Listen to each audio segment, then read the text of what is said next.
Welcome, folks. I'm here with Ioan and Josh, and they're in Portland. And I met Ioan at a Microsolidarity retreat in Denver, and we made friends because he's wriggly like me. And I understand that you folks have just like moved into a new space and welcomed a whole lot of community activity. And yeah, I want to know, what are you doing? What's the plan? What's working well? What's not going so well? And yeah, I'm just really curious to know what you're up to. Yeah. So I'll start. We have a building that's about 10,000 square feet, and it's has about 3,000 square feet of offices, a loading dock, a mezzanine, and a big open space of about 5,000 square feet, like this, with like tall ceilings, about 17 feet, and this used to be the office space for my company, and we're not using it anymore. We're using the basement for shipping, but we're not using the office and the sort of open space part anymore. And I was always interested, kind of for 15 years, in doing some sort of co-working or community space, but never felt like I had the energy to make it happen. And now, after the Microsolidarity retreat in Denver, I thought, like, let's just start something and see how it goes, kind of without making a whole big plan and a business plan and everything. And so a couple of weeks after I got back to Portland, I saw this meetup on Twitter organized by these people called Portland Regenerative Tech Commons. And I just showed up, and there's a lot of cool people chatting. And I said, like, I have a space and I want to do some community there. I want it to be a bridge between different communities that might not meet each other otherwise. So we call it BridgeSpace. And we also happen to be by a major bridge in Portland, under the Hawthorne Bridge. So, and people got excited about the idea, and especially Josh and James, they kind of took it and ran with it. And they were basically opened kind of in a soft way a week after we met for the first time. That's sweet. That's really sweet. Yeah. My like New Year's intention is to like learn how to be in the world with less plans, like less intense, like we must do this and then this, and just kind of go with the flow a bit more. So this is very inspiring. Mm-hmm. Josh, could you say a bit about just a little bit about your background and why did you respond to enthusiasm? Yeah. I come from, I was born and raised in Portland. Kind of my career path's taken me a few different directions, and I ended out doing community environmental justice organizing, first yelling at government to be better, and then realizing more outside of government stuff was kind of more what I was interested in. And with I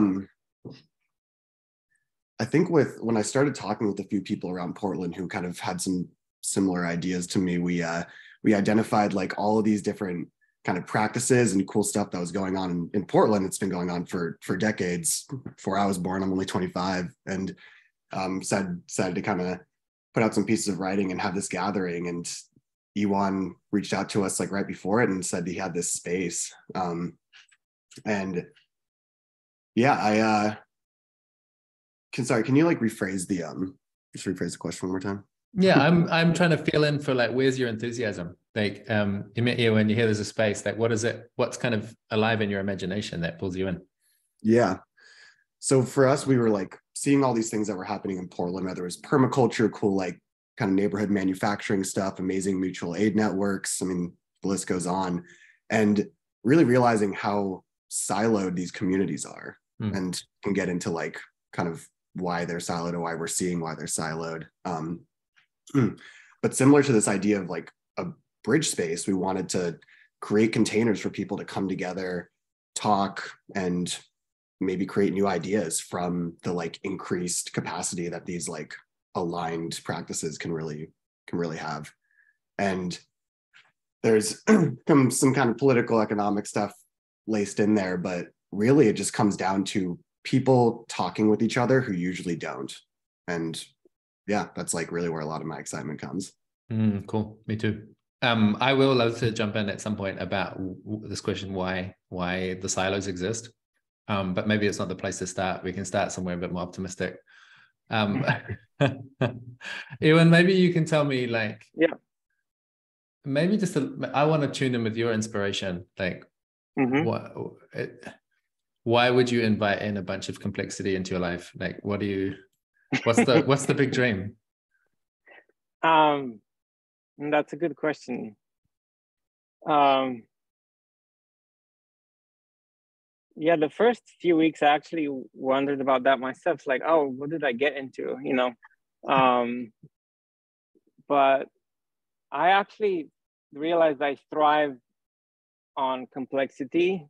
I thrive in sort of like this creative chaos, emergent chaos, because I feel like that's where a lot more where my zone of genius is than in a place where things are settled and there's very clear rules for everything. I got this zone of genius thing from you back in Denver, so I'm talking in that framework with people now, because the dream is to have a place where people can feel free to be in their zone of genius instead of making this calculated compromise between the grind or whatever they need to do to survive and the thing they actually want to do, and not have that split in their lives, or at least having a bigger space in their life when they're not split in that way. So, but that's been a theme for me for a long time, because I felt, I mean, I grew up in Romania, and then I moved to France and I studied physics, quantum physics, chaos theory. I hung out about a bunch of smart people. And then I started hanging out with more artsy people in this place called Shakespeare and Company in Paris. And that's where I opened up and started getting wiggly and exploring all the other sides of myself that I didn't feel like were welcome in other places, in Romania or in academic environment in France. So I guess that I've been interested in that my whole life, to see what kind of space can there be where people can feel be their whole self, or explore even what that might mean, or explore more parts of themselves. And I've explored that in various ways. Like in my company, we've tried to implement a form of sociocracy. About 7 years ago, I read the Reinventing Organizations by Frédéric Laloux. And I kind of changed almost everything overnight in the company. And some people liked it and a lot of people didn't like it, but we survived somehow. And for me, like the main things that I wanted to get from Frédéric Laloux, which in a way we were already doing in the company before, but we didn't know that we're doing that, is this idea of you can be your whole self at work. And then we tried to implement an advice process. Because I felt like all the other forms of holacracy had too many rules, like holacracy, and people are tired of having too many rules. So I tried to do it without that many rules, and some things worked and some things didn't.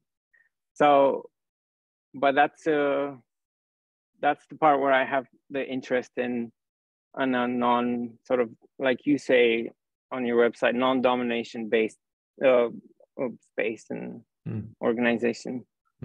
But I'm hoping that starting from scratch and in a place that's not necessarily a workplace, with people who just opt in from the beginning instead of being forced into it by the boss, it's more likely to work well, Yeah. I don't know if that answers your question, but it's helping. Like I hear the thing about, you said something like being your whole self, that there's a like, there's somehow like a spontaneous expression of who you are, and that in a lot of spaces that feels inhibited. So it's like, can we make a space where people can just actually be themselves somehow? And so then the other thing I was curious about is I saw you posting on the Discord and saying, hey, these are the updates. And I was really excited. And I said, maybe we should have a conversation. And your immediate response was, I don't want to have that conversation by myself. I think there should be more people there. So you invited Josh. And so I'm curious, like, what's behind that impulse for you not to have this conversation by yourself? Because I think that points to something. Yeah.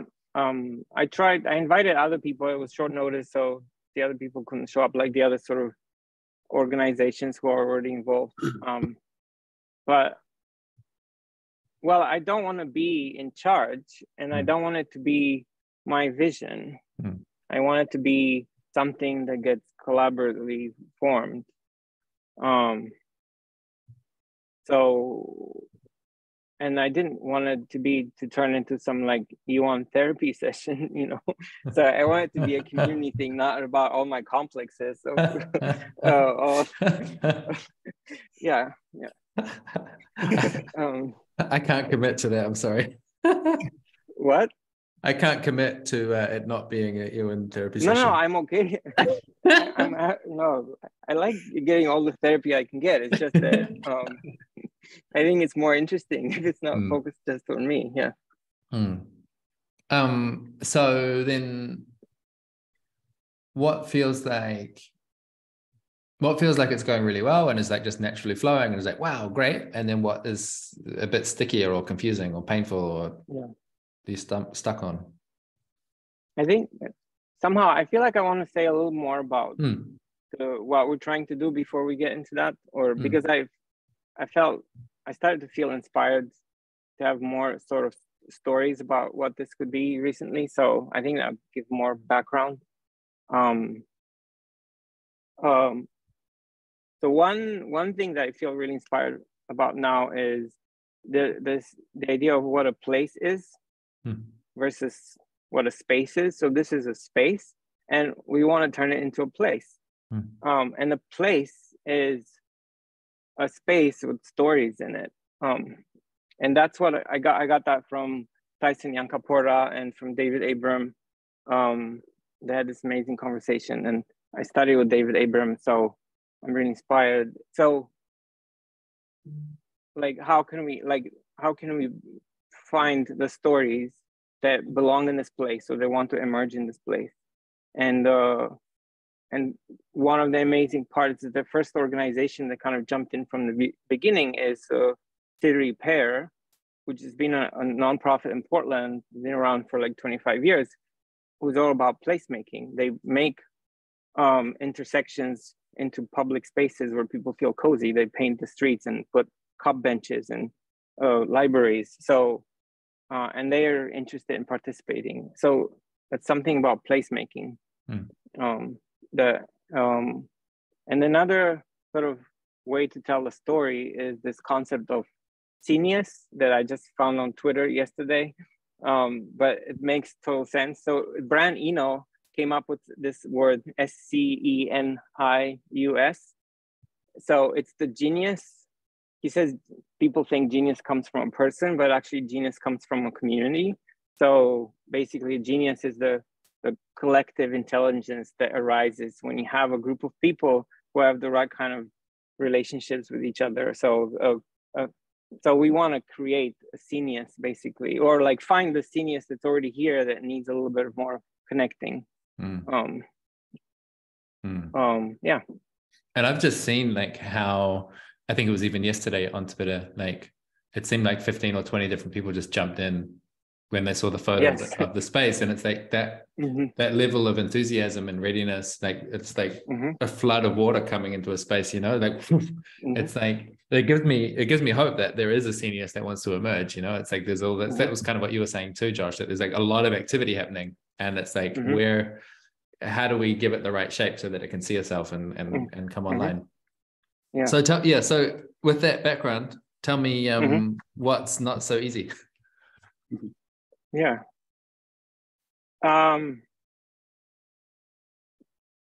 I think at this point, what's not so easy is that we don't have any structure, and we don't have any. So we need like to have it clear who has what role. There's a lot of people involved and who are very generous with their time and energy, but we don't have any structure, but who has what role? When is the place open? You know, we have a calendar, but so far, like, I've kind of made the decisions on accepting or putting things on the calendar because other people don't feel like they have the power to say yes. So those are the things, that the structure part, that I feel is not there yet. But I'm curious about what Josh, would say about what's not going well. Yeah. I guess for me, there's a couple things that are interrelated. The overall idea, and there's probably different ways to say this, but the idea of a shared reality and creating a shared reality within a community. And that's, there's writing and storytelling and just being in relation with people that builds that. And then I'm just kind of still exploring that idea. And then I think within that is finding common language. There's been certain times when different people from different communities have come into the space and been talking about pretty similar ideas. And like, I can tell that they're pretty in line, but just the language that they're using to say these like similar things just creates more conflict when it's not really, I don't want to say not necessary, but it's just like not really there. Yeah, totally. I think there's a whole process of like, the group kind of working out what are our definitions, and like if that's not held in like a skillful way, it can be a really frustrating, painful, like a conflict that just seems like it takes a lot of energy and doesn't really generate much useful results, I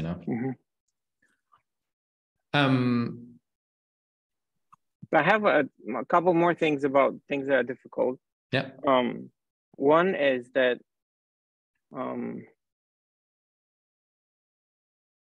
we how do we say it? We're still in our honeymoon. So in the honeymoon where people are just chatting and there's no pressure, or like there's no financial pressure yet. And so a lot of stuff is like how to prepare, knowing that the honeymoon is going to end soon.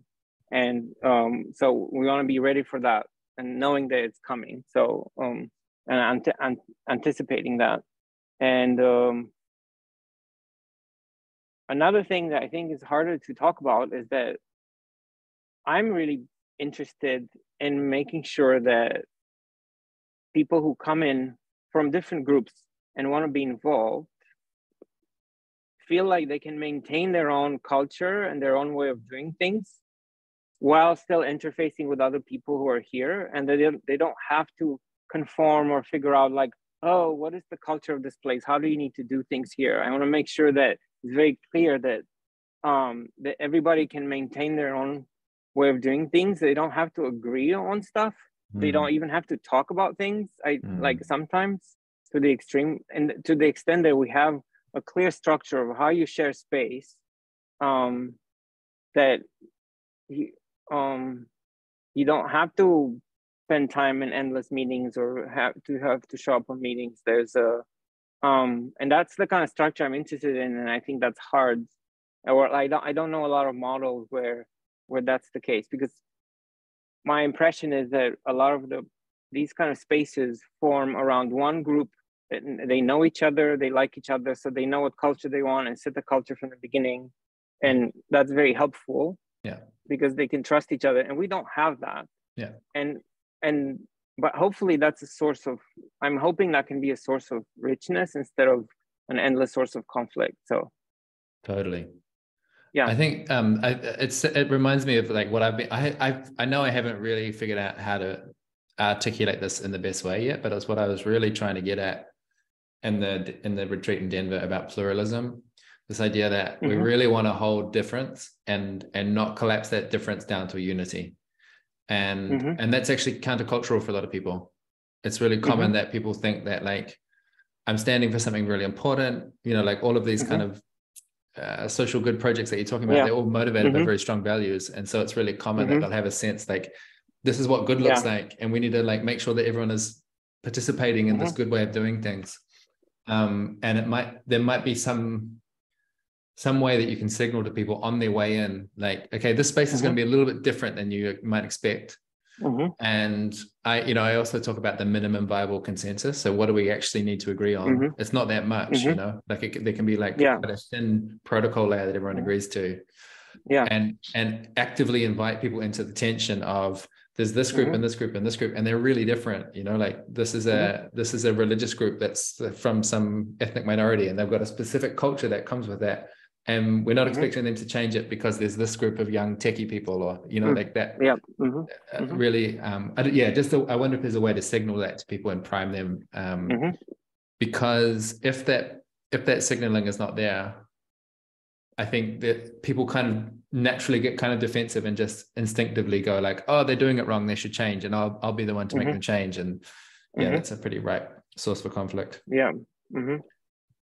Somebody came, just as an example, some really amazing guy came through and said like, oh, I know 12 art collectives in Portland, and I'm a member of 7 of them, and I can tell you, I can help you guys, and you just need to figure out what your theme is. And I said, like, we don't have a theme.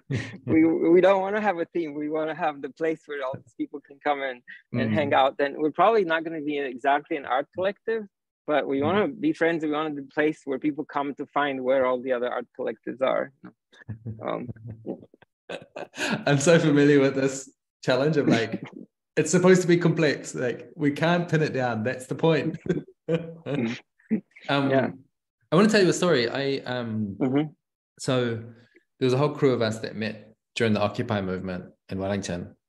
And after Occupy kind of fizzled in our context, that crew went on and did 2 different things in parallel. And one was starting the Lumio software co-op. And the other was starting this art collective in a physical space in town. And it was called 17 Tory Street. And it was rad. It worked really, really well. Like, it was kind of it's surprisingly good experiment. First of all, we were just lucky that we were given the space to use for almost free for a few years. And it was like an amazing space in the middle of the city. That was a huge advantage, obviously. But we had a similar spirit to what I'm hearing from you. Like, I don't want to pin it down too much. It's supposed to be chaotic. There's supposed to be a lot of difference bumping into each other. And so even like, how do you write the website for that? It's hard, And so what we came down to was, so there was a little crew of us at first, and we wrote the website like, hey, we've got the space. It's a big opportunity. We don't want to define it too much. These are some of the activities that we've imagined that could happen, just to give you an idea, but don't be constrained by this list. Just take it as inspiration. These are the hard constraints. Like, we have to be careful about noise. There's time limits, There's some certain things that we can't do. And here's an application form. And if you want to use the space, just fill in the form. And we had a policy of basically accepting as close as we could to 100% of the applications. And it was just, you make the form, kind of long. So there's a little bit of effort you've got to go to fill it in. And the way that we ran it was, every event needed to have a liaison. So like, there's someone from the team who's like interfacing with the person, giving them the keys, making sure they understand the rules and all that sort of thing. And then at the end of the event, we say, hey, if you're interested, like, the way that the space works based on volunteers. So if you want to be a liaison, you can join. And so having that kind of low barrier to entry meant there was always like 4 or 5 people that were willing volunteers that had capacity. And there was just like a constant slow turnover. And the systems were really efficient. So there was like a Google Calendar. We used Lumio for our decision-making about what things could go ahead, like just super, super lightweight, and tried to run it as efficiently as possible so that it didn't take meetings. We didn't need to have any meetings. It was like every couple of months we'd get together for a social, but we weren't having to spend a lot of time. And just by maintaining that attitude of like, it's an open invitation. We don't know what the space is for. You have to tell us. Meant that it did over time cultivate a real significant kind of diversity that I don't know any other way to get at, like people came that we never even kind of knew existed, and then made it their own place. And so that was like really, really successful. And I think a lot of it was just about driving the coordination cost really, really low, so that you could just have a few people contributing a few hours a month, and that was enough to keep the thing rolling. Yeah, that's exactly what we're looking for, and it's sort of a little bit what's already happening. What do you think, Josh? Yeah, Yeah, no, I like that like lightweight, low overhead almost idea. Yeah, and I mean that's kind of like what you said, Ioan. We kind of have that going right now. We, especially because we're only like, I mean, not even 2 months into this.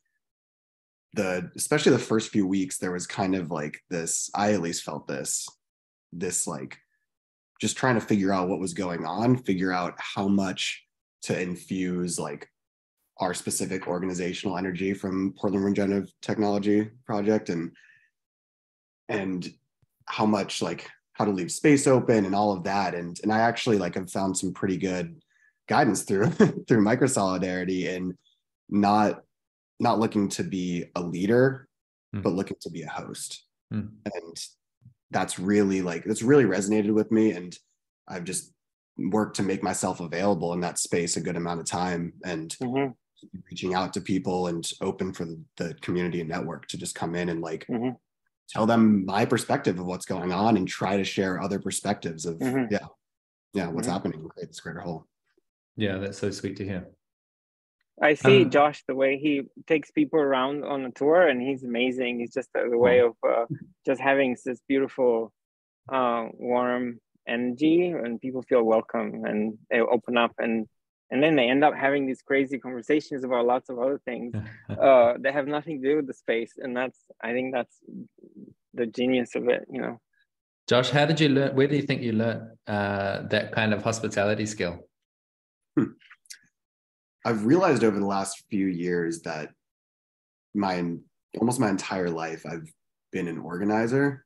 I mean, one, just shout out to my parents for raising me well, but I've always been an organizer. I grew up in the Jewish community. I was doing Jewish youth group stuff, went in through high school sports, like was doing stuff in college, and then after college, every phase of my life in actually very distinctly different types of communities been organizing. And I've really just kind of realized through that how much just meeting people where they're at, and like being real, and just like a one-on-one conversation with somebody who doesn't totally feel safe entering a space, or just is hesitant at all, and just listening, literally just listening and asking questions. It's like where I start off. It's so good. It's so good. It's in my mental model, like my own political economy is basically like, what the world needs is like a movement of hosts. It's like a movement of people that understand how to meet someone where they are, understand that they don't feel totally settled and safe, and give them that experience of like, I'm going to help you get oriented, and I'm going to listen to you, and I'm going to have some curiosity and feel that social engagement and connection. Like, it's awesome that you've got it without having necessarily had to like really hard. Doesn't sound like it was really hard for you to get that. Well, I saw these small intentional things where like there's a new person and they're stuck in this group conversation and not going anywhere, and Josh is peeling them off and taking them on a one-to-one tour, and it's perfect. You know? That's so good. That's so good. I mean, you can also organize the furniture to kind of try and prevent those large group boring clusters, right? And just like an ending note on that, as like I really appreciate the conversations and thoughts that you have, Rich, on like identity. And when I've been organizing for a while now, and as I've gone more recently into more political and I guess more serious types of organizing, there's like I've been analyzing more and more my privilege and my identity, and with who I am and my experiences that I've had, I recognize that one of the roles that I can play is, like you said, like I said, meeting people where they're at, and just really, I see that there's a lot of different perspectives out there, and like most people in the spaces that are currently and like have historically existed, most of those perspectives have not been accepted or even given space, and just really like want to work towards that also. I think in the spaces that I've been in that actually felt they had genuinely cultivated a diverse set of people who feel ownership there, this quality of hospitality is the main ingredient, in my opinion. It's not It's not the political analysis. It's not the having the right things written on the wall about this is what's important to us. Like, I'm sure that's important in some way, but the thing that makes the difference is really, can you actually meet someone and give them your respect and your attention equally, even though they've come from a really different context and they're bringing different values with them and showing up in a way that might be a little bit jarring or confusing. Like, can you actually hold that? And to have someone that's, playing a core role that's modeling that out to the rest of the room is like completely crucial. I wanted to pick up, I think you said, Ioan, I wrote down anyway in my notes, who has the power to say yes? And that was one part of the story that I wanted to highlight, that that when we started our space, we were clear there's like a core team, and then there was this concept of a liaison, and like there's like kind of defined thresholds, and like this is how you become a qualified decision maker. And so I was just wondering, how do you imagine people going from Josh is showing them around the space and they're going, oh, my imagination is popping, to like now they are now in a role where they can show people around, or they can make decisions, or like have power? Yes, that's a good question, and I guess I don't know, but so far what's happening, it's some sort of this like basic vibe check that's kind of, we don't even necessarily talk that much about, but like there's like somehow there's a vibe check at the beginning, and then there's the people who, and it's basically by people showing up. Whoever shows up and spends time in the space just becomes part of the core group by showing up, and in their own special way, and presuming that nothing weird happens. And so far, nothing really weird has happened. So, but I think we need something more than that. But that's what's happening now. So I don't know. So what do you think we should do for that, with that process? Because I don't know.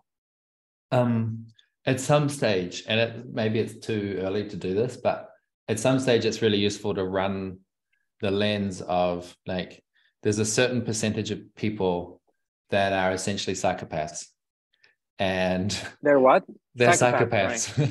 And it's like 3% or something like that. Like, it's a significant percentage of people, and you have to think about like, once you've got 100 or 200 people that are regularly involved in the space, you're going to have to deal with some people that are just really difficult, like they're not, I don't want to demonize these people or anything like that, but there are people that show up with certain personality traits and mental health conditions and so on that just make the subtle informal vibe check doesn't work. And a lot of the reasons that these kind of emergent community endeavors fall over is they're not resilient against people who show up as bad actors. They might not actually be intentionally being bad actors, but that's how their impact can be. And so for me, there's like kind of an art form of defining just the right amount of structure so that you have, so for example, like with the space that I was describing, we would invite you to be a liaison, like there's an explicit line that you cross, and that you've crossed it, and then you say yes to cross it. And it's not by default, it's like most people will get the invitation, but we always have the option of like not doing that. And we're not super public about it as well. Like if you were just a casual user of the space, you wouldn't even really know that there's this kind of like core team. It wouldn't be that obvious to you. And so like having some kind of definition about how do you come into this circle of decision makers, I think might be something to do in your honeymoon. Yes.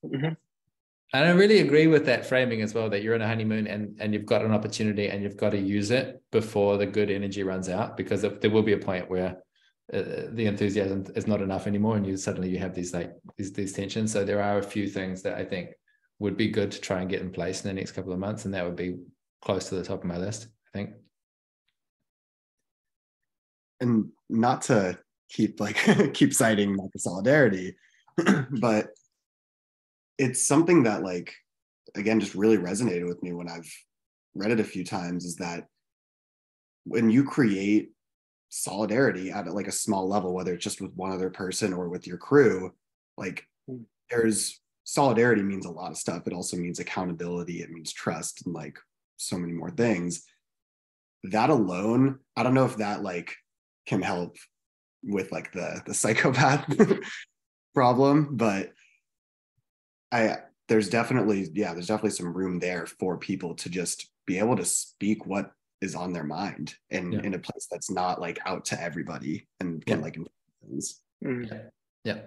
I think it really helps to just have like lots of small group. So it's like this person, maybe they're not a good fit for the decision-making circle, but they might be awesome for the like, how's the physical layout of the space going and like how that could be improved, you know, like having lots of different small semi-autonomous clusters where people can find their place to contribute, I think helps a lot. So it's not like a binary yes or no, you're in or out. It's like there's lots of places to be in. So the part that I'm interested in structurally is that how to welcome groups of people that already have tight relationships between them and their own culture, and how these groups can coordinate, or that sort of light coordination between the groups and the different cultures. Like we have a group of people who actually were the original inspiration for the space, because 3 years ago, right before the pandemic, they organized a few magical events here, like an ecstatic dance with live music and fusion partner dancing and singer-songwriter stories. And they are sort of, have a lot of experience. They've been doing community things and participatory arts, what they call participatory arts, for like 10 years. And they have experienced what it's like to have a lot of volunteers and how to filter people out and how to deal with the sort of weird energies. So that's going to be kind of our first question, is like, do they feel safe enough, or what makes them feel safe enough to be involved in this, knowing that there's a bunch of other like younger people who don't have the experience of having had like 10 years of doing community things together, who will take some things for granted, or so that's the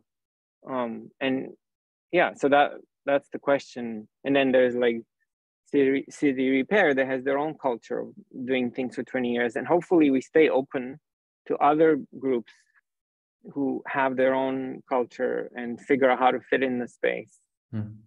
Like the teapot people who have been just hanging out on Twitter, you know, for the last 2 years.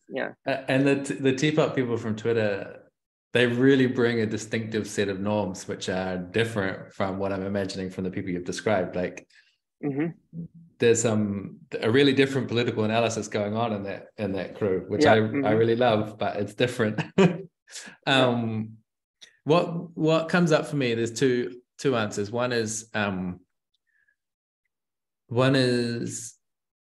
leaning on that hospitality side of things. So like is there a good afternoon or an evening to get everyone together and to eat food together, and to just have an opportunity for like a representative from each group to do like a 5-minute, hey, look, this is what we do, this is what we're excited about, that, you know, just a little bit of social contact and maybe some facilitated, you know, like make sure that you distribute all the people around different dinner tables or something like that, so there's just a little bit of opportunity for people to meet. So that's a more like just create the social fabric side of things. My instinct is not to do too much collective governance there. My governance impulse is basically what I would often do is like there's like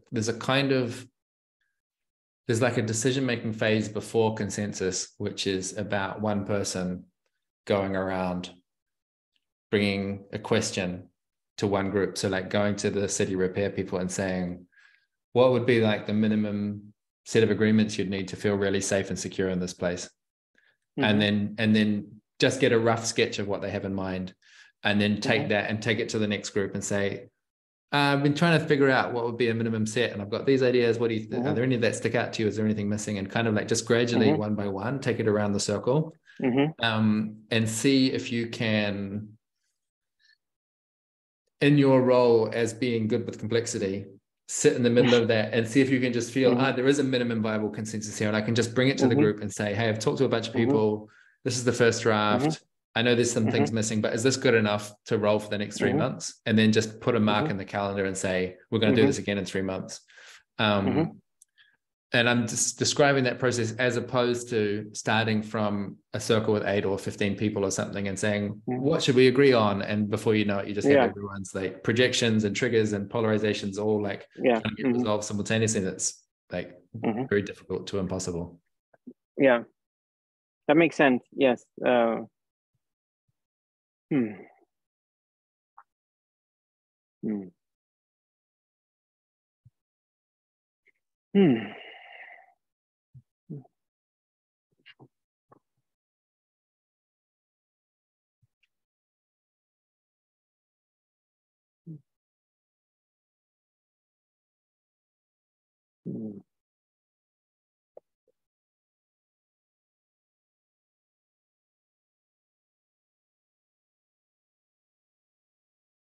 One thing that's arising is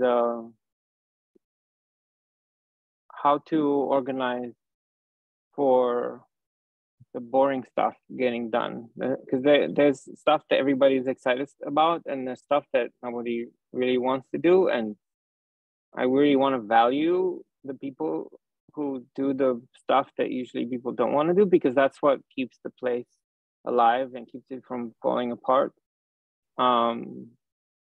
So, and I've noticed you, when you facilitate meetings, you take care at sort of that layer of like making sure that people don't commit to doing too much, because there's certain kinds of people who always end up doing the caring and loving and boring stuff, and they get burnt out because everybody ends up defaulting to them and relying on them. And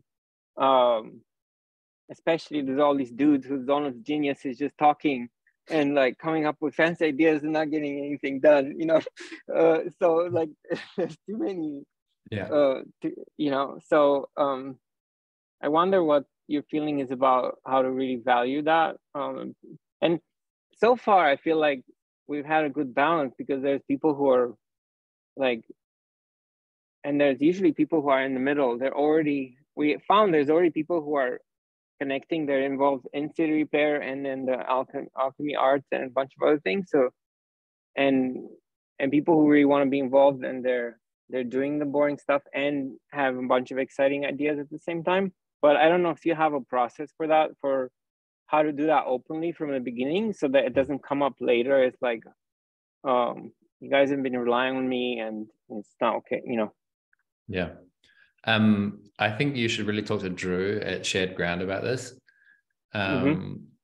Because I think a lot of this is handled by like just good agile practices like Kanban, like having a to-do list that's transparent and where you're actually seeing the work in progress and there's like names attached to it, and there's a way of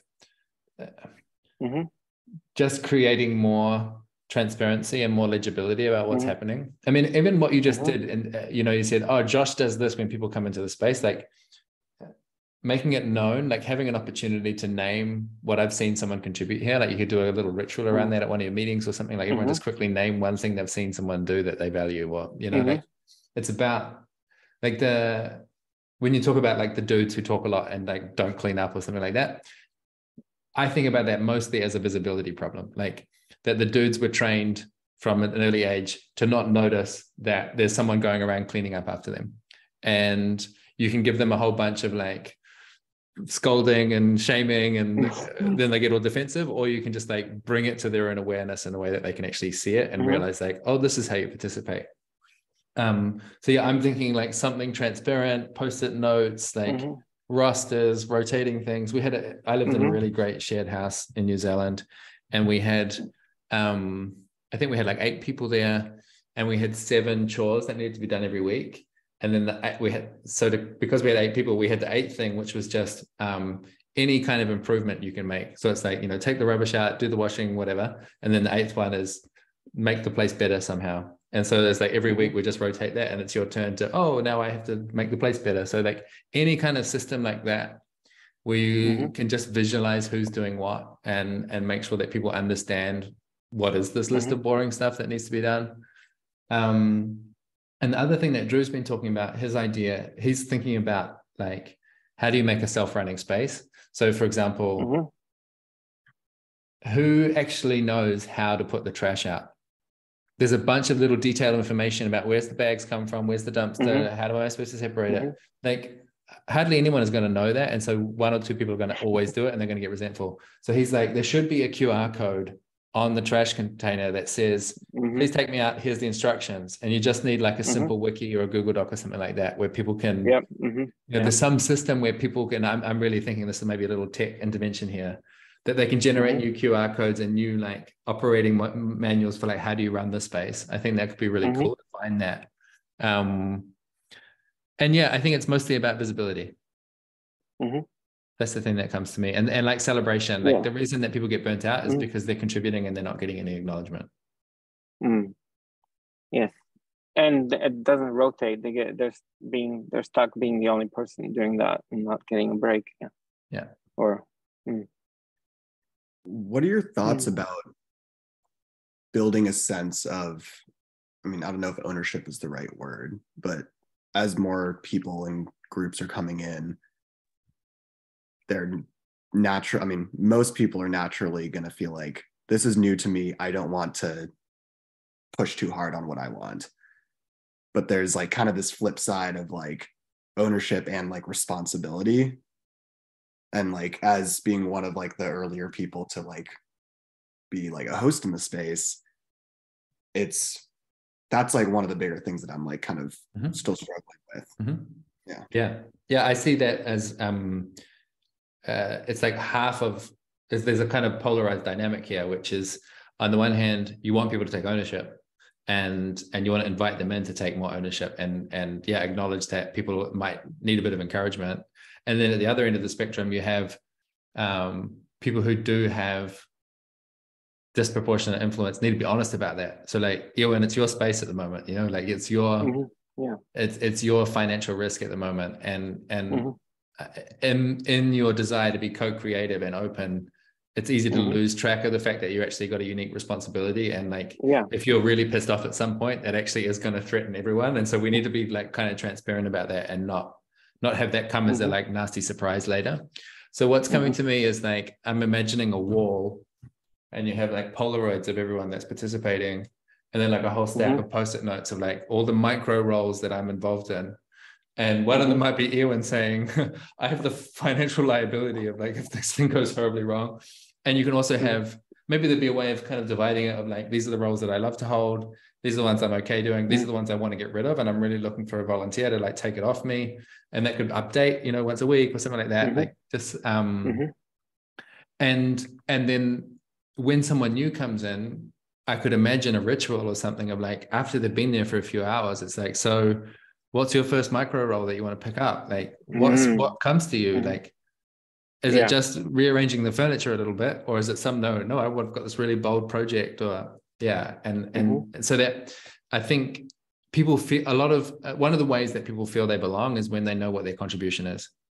And when they're first getting started, it helps to name it for them and make a guess. You know, like, could be this, could be this, could be this. And you know, obviously don't pressure them, but it's really settling to know like, oh, I make sure that we've always got fresh air in the building. Awesome, great. Like that's enough. You know, it doesn't have to be like a massive commitment. Do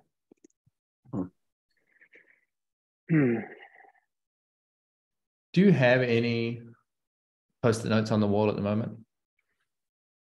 No, we have them on the table, but people haven't put them on the wall yet. And but we have lots of walls to put. We have giant Post-it notes and small Post-it notes. So yeah, maybe we need to start it, seed it, and then people add stuff to it. Drew and Abby both have got awesome experience with how you use the wall as the main governance mechanism. There's a thing called the Community Mastery Board, which is a way of like kind of hearing about things that are not going so well and then processing them really rapidly and like coming up with suggestions about how they can be improved and that sort of thing. Like there's lots of stuff like that. I'll make a note. I'll find you a link to the Community Mastery Board because that's great. That could be perfect for this context. I think the other thing I want to say that's really important, and it's a bit like what I was describing with making this decision by going around one by one by one, is having that rhythm of reflection. So like I said, here's my first draft of an agreement, and we will revise it in 3 months. Like knowing that revision is actually going to happen and it's dependable, frees up a lot of space for people. They're like, okay, this is not perfect, but I can put up with it for a couple of months, and then we'll improve it. Like, and if you can bake that into your rituals somehow, that everyone knows there's a monthly meeting or a quarterly meeting or something, you know, that's kind of dependable, that would make a big difference, I think. Yeah, we're trying to have like Thursdays be just kind of like an open, full community time. That might be like almost too quick of a cadence there. And it could be that you wind up with kind of like nested rhythms, you know, so like there's a weekly thing, but then there's kind of like bigger issues which never get addressed at that, and you have that on a monthly or quarterly. Yeah, you know, you'll kind of find that out over time. Yeah, I think one pattern now is that people are waiting for everybody to be around before talking about things, as opposed to feeling empowered to do, like, okay, there's 2 of us here, let's decide or figure things out. And that I think we need to clarify that, like, and then that it's okay if not everybody's there. You don't have to wait for everybody to talk about something and like go and do it, or, you know, because I think we don't have the boundaries necessarily about what are all the things that you can do without checking in with everybody. So that needs to be more open, more clear. Yeah, that you don't have to wait. Yeah, I would guess that a weekly rhythm is probably too much for most people to expect them to show up. But if it was like a monthly thing where you said like basically the expectation here is you can do whatever you want within some sanity limits, but every month we're going to stop and check in and say, like, was there any new thing that happened here that you really felt not so great about that we need to talk about? And know that that's going to happen, and like you should show up to that meeting because that's going to be where you that's where you get a chance to have your voice.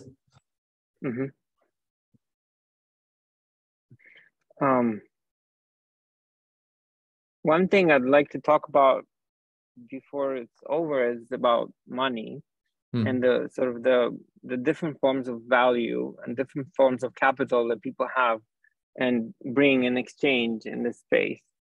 Because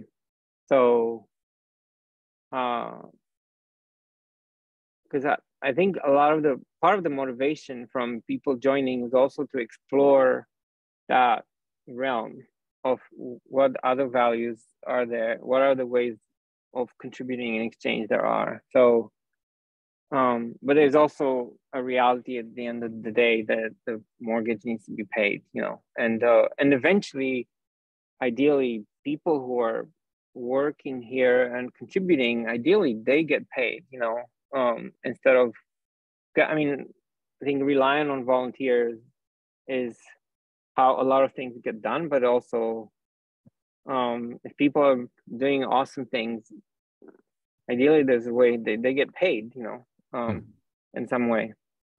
So we have some basic sort of things that we talked about, or at least things I thought of, and then other people have already come up with like budgets and things, and then which I'm not even aware of, but like everybody's like thinking about stuff like that.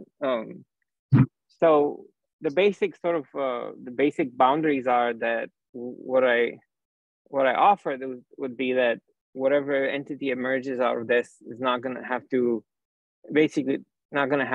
pay the mortgage or contribute the mortgage for the first year.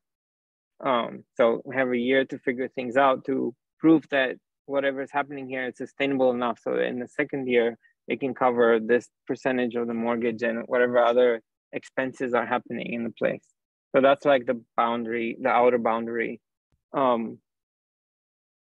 So, and then within that boundary, there's a lot of people who are contributing a lot of time and energy and creativity or contributing their social capital, the fact that like they're the ones who are connecting everybody and have developed these relationships over 20 years. So they know people and people come because they trust them. Like you just wrote a very sweet tweet about me and now the whole Vibe Camp universe is ready to come and check out the space just because you said I was wiggly in Denver. So that's amazing, you know. So people are contributing all these things, and sometimes they contribute and it makes them feel great because they contributed and they don't need something in exchange. But a lot of times we, you know, ideally we figure out what the exchange is of energy in that way. Yeah.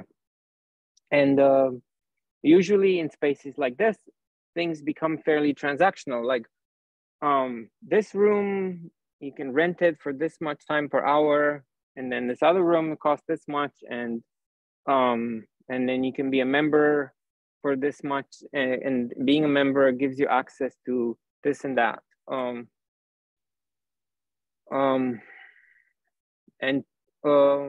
don't know. I'm kind of bored with that model. I want to find something else. Yeah. I mean,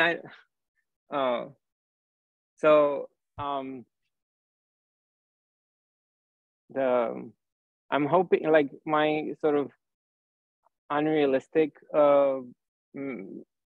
idea is that somehow whatever is happening in the space is so amazing, and that people want to contribute and be members without having a clear transaction. What do I get by being a member? They just sign up to be a member, like, because they're ready to give $50 to the gym, knowing that they're not going to go to the gym, just because they have a dream of being the person who goes to the gym. So why don't they give $50 or $100 to a place that does way more stuff than the gym, where people are actually happy, and it gives them a sense of identity, which is better than the one you get by not going or thinking you're going to the gym, you know?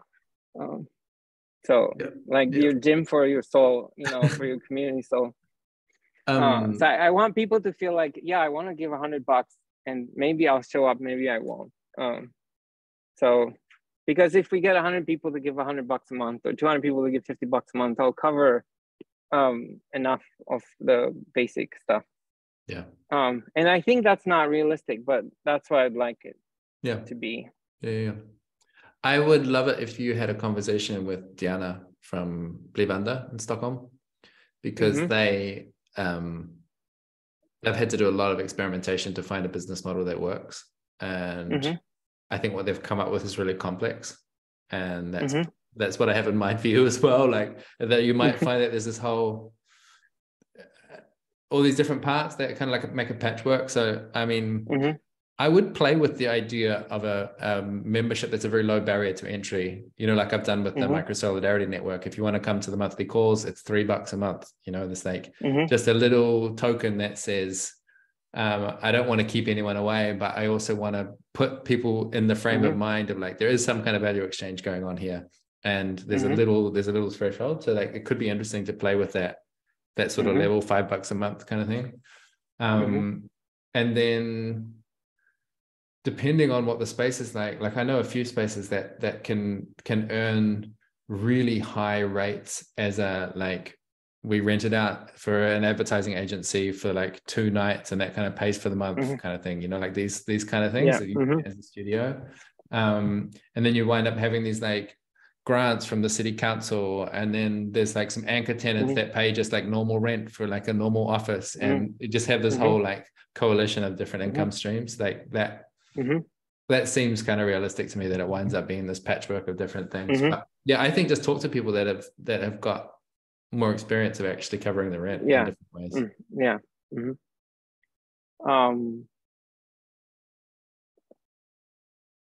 So I guess one question I have is around the basic. I mean, there's going to be 2 modes of interaction in a way, just to simplify it, that people have access to the space by volunteering and doing the work that keeps the space alive. And then there's some other people who want to use the space but cannot, or volunteer, or don't want to.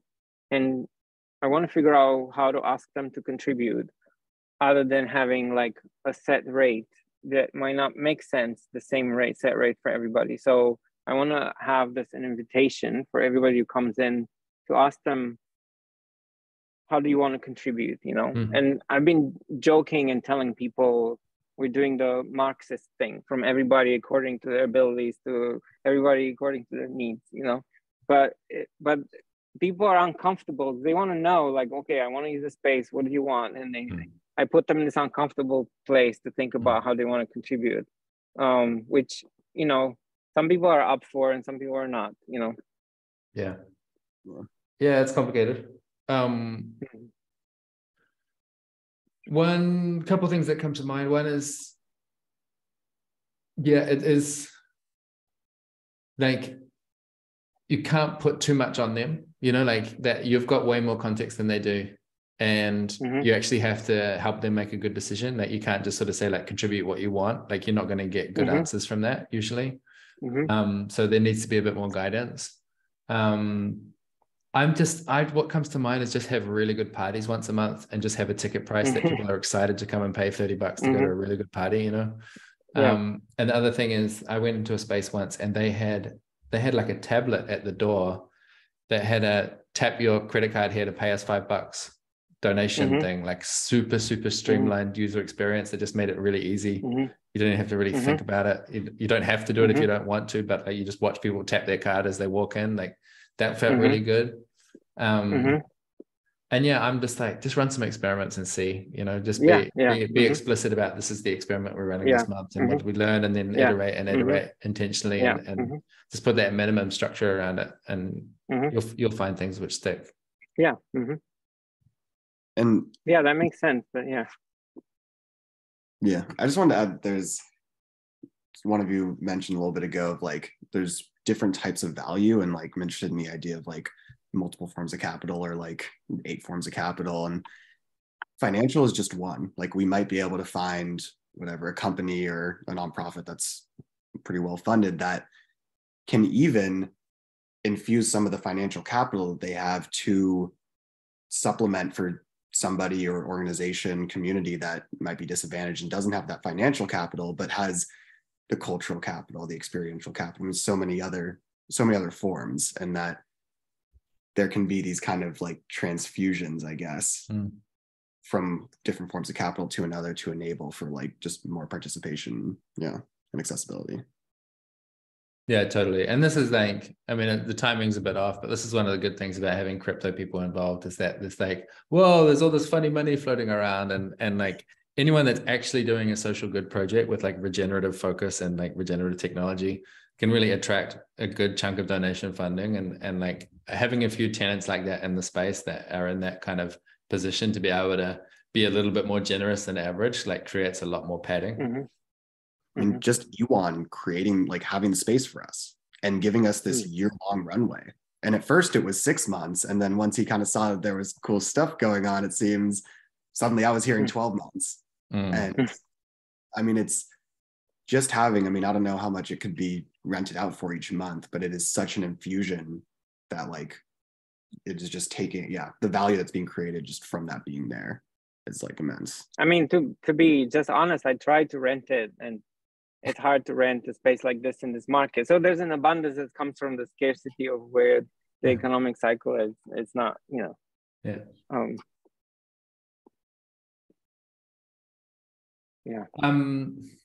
I don't have to have a hard stop, but I have noticed my attention span is starting to disintegrate slightly. So I wonder if each of us have any last, like one, if you think about like, as you're going, well, we're heading into the weekend, but then the following week, like what's up ahead of you?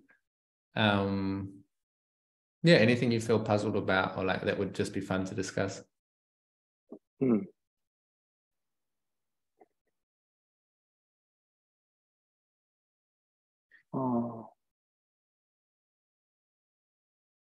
I think it'd be fun just to have the recording of this chat as a way to show people kind of what we are about, and that'd be like, it's a great calling card. So I really appreciate you doing that, because like it's kind of a first barrier to entry. You wanna be involved. Like you spend an hour watching us talk about stuff just to see what the vibe is. You know, do you have it that much energy? You know, so thank you. And kind of on that note of just making things legible for people, showing what's going on, having different mediums for that. Different people need to take in information in different ways. And in the process of creating this shared reality or scenius, it's so, it's hard. Somebody walks in the door and if they don't have context, like if they got invited by somebody, they have no idea what's going on, and it takes time to like show what's going on. So I don't know, it's just something that's constantly in my head. But I saw you say something on Twitter, Ioan, about, it sounded like we're not in a big hurry to put up a website that tells you what we're doing. We prefer you calm down. And I'm like so into that concept. And like you need to, I think you need digital for some things, but having this real strong bias towards like, come on in, we'll love to see you, we'll have a great time. But if you're not coming in, you're not really our priority. Like, I love that. I mean, I was enjoying the attention, and sort of I felt like I was flexing some sort of like, yes, we're about getting together in person, and that's why we're not gonna put the website up first. But I wonder about that tension, because without a website, it's hard for people to understand. But also, like, if you don't come in person, I don't know if we can't do the vibe check through the website, right? And then like we don't have enough of a vibe solidly existing, so that we can put it on the website, and then people get enough from the website, not context, that they'll just get it, because words, are words. And so there's the balance between being legible and being illegible. Like how long do we need to stay illegible until there's enough sort of culture established that it won't be disturbed by having a website? I don't know. I mean, there is a sequence to things, and I think you're kind of like feeling it out intuitively. What comes to me as I reflect back on the conversation is there's a few pieces. So there's one, I want to define this thing around power and roles and who gets to say yes to things, like have some kind of threshold that people know they're crossing. I want something about the minimum viable consensus and defining like what are our expectations of each other just at a minimum level, and kind of dealing with people's wishes for that to be a lot bigger than it is and saying, no, that's not actually happening yet. And then something about rhythms, something about just like making sure that there's a rhythm of experimentation. People know that those reflections are happening. I sort of feel like getting those things in place with just the people that are already here and the people that are showing up, which might take a couple of months to settle in. And then just like gradually, like then start thinking about the money, a little bit further down the line, like then start thinking about the website, then start thinking about how do we attract more people, those sorts of questions. Like I would just, especially focus on getting that rhythm right. And then you're much more, you've got much more agility to handle whatever's coming your way. Right. That's just my hunch. Yeah, no, that makes a lot of sense. Those are like three things that are basic, and it won't be easy to actually get them to happen. So we'll need to focus on that. Yeah. It also reminds me of something Charles Eisenstein. I really love Charles Eisenstein, and sacred economy, gift economy, and he said, like in a piece, like the best way to do something now is don't have a website, just have a word of mouth thing, and have it be really exclusive. Like only the people who are meant to hear about it will hear about it, and you don't need to rely on all these other things on Facebook or Twitter or whatever. Like the right people will find you if you have something going on that's worthwhile. Yeah, I believe it. I feel like I want to say one more thing, which is on this topic of like different forms of capital and all that sort of thing. I want to move all of my livelihood to be doing this, whatever this is that I'm doing. And I don't know how to do that. And it's like one of the projects for me to really work on this year. So this is a message to anyone that's listening to this recording. if you think that what I'm doing is important and you want to support it, you can go to the Open Collective /Microsolidarity, and there's a place where you can just give us money and we'll spend it on supporting community builders like this. And I will figure out how to make that value exchange seem rational sometime later. Thank you. Yeah, my pleasure. My pleasure. Yeah. All right, folks, you have a great day. I'm going to go and knock off and get off this computer. Thank you so much. I appreciate it. Yeah. Bye. Ciao. Ciao. Ciao. Ciao.